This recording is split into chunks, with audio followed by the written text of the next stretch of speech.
Okay, so our second lesson is going to be on the Leslie model. If you know the age distribution of a population at a certain date and the birth and survival rates for age-specific groups, you can use this data to create a mathematical model called the Leslie matrix model. So the Leslie matrix L is a square matrix. You're going to want to fill in these blanks as we go. That uses birth and survival rates of a population such that the rows will always represent the age group of a population. The first column will represent the birth rates of the age groups, and the following columns will contain the survival rates only for a specific age group, and all other elements of that column will be 0 to create the super diagonal of a matrix, which you'll see is similar to a diagonal with one slight change.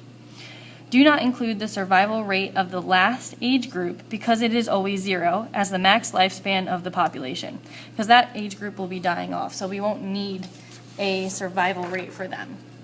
So I'm just going to show you the general setup of that square Leslie matrix first before we start on an example.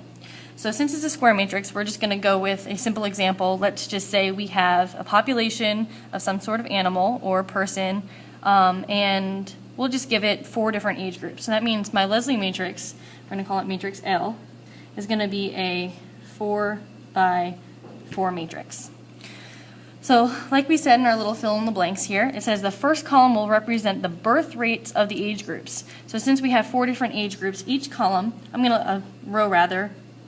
to label them with the age group. So I'm just going to call it G for group. Group 1, group 2, group 3, and group 4. And these aren't actually in the matrix. I'm just labeling each row so I know where to put each piece of information. Now I'm going to go ahead and start filling in the information. So this first column of the 4 by 4 matrix is going to contain the birth rates. So we're just going to call those, let's say, just B for birth. So birth rate for group 1, birth rate for group 2, birth rate for group 3, birth rate for group 4. So there's the birth rates, the first column. So now I need to fill out the rest of this matrix. And I know I only have 3 more columns to fill in here because it's a 4 by 4.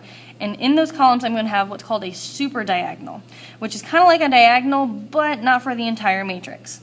So what I'm going to do is, I know that this row here corresponds to group 1. I have their birth rate. Well, next comes their survival rate, and I'm just going to call it S1 for survival rate.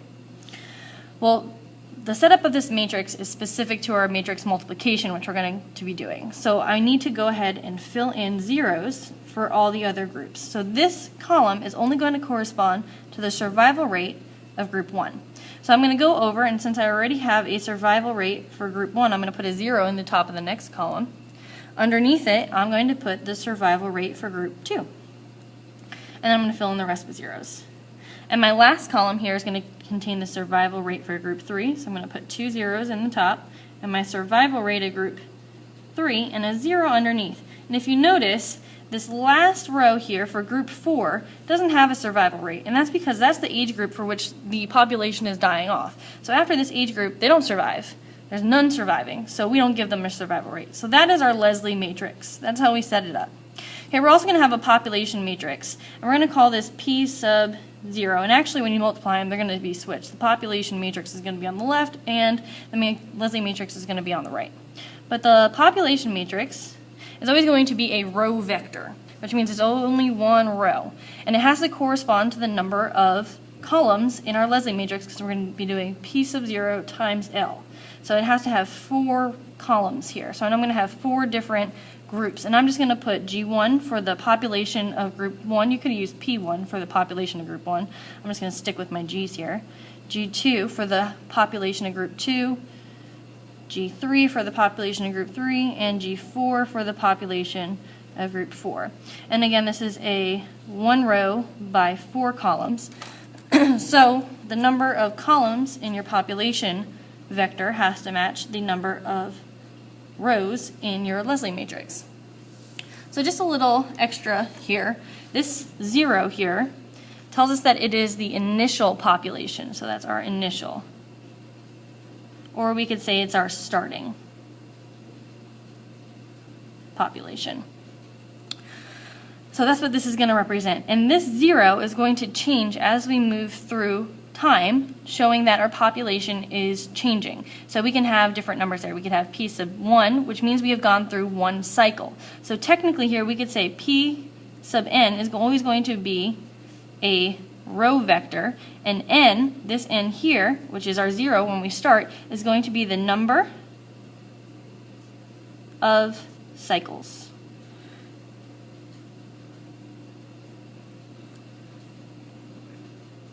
So what we mean by cycles, you're going to see in our example or whatnot, but the number of cycles is going to be based on the age ranges of the groups, because we can't find the population after one specific year. It has to be after a cycle, which the length of a cycle is the number of years, that is the range, or actually it could be months based on what we're given here. It's the range of each age group. So if if group 1, all the groups have a the same length of ages. So we could have this first one like we're going to see in our first example here. This one could be 0 to 3, 3 to 6, 6 to 9, 12 to 15. They have to have the same range, and that one range is going to be one cycle.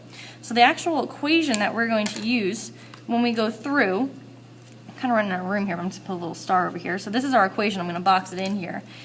Is our population matrix, and we're going to put a 0 there, so we know we're starting with our initial population, times our Leslie matrix to the n power, where n is the number of cycles, and that's going to give us the population that we're looking for after a specific number of cycles.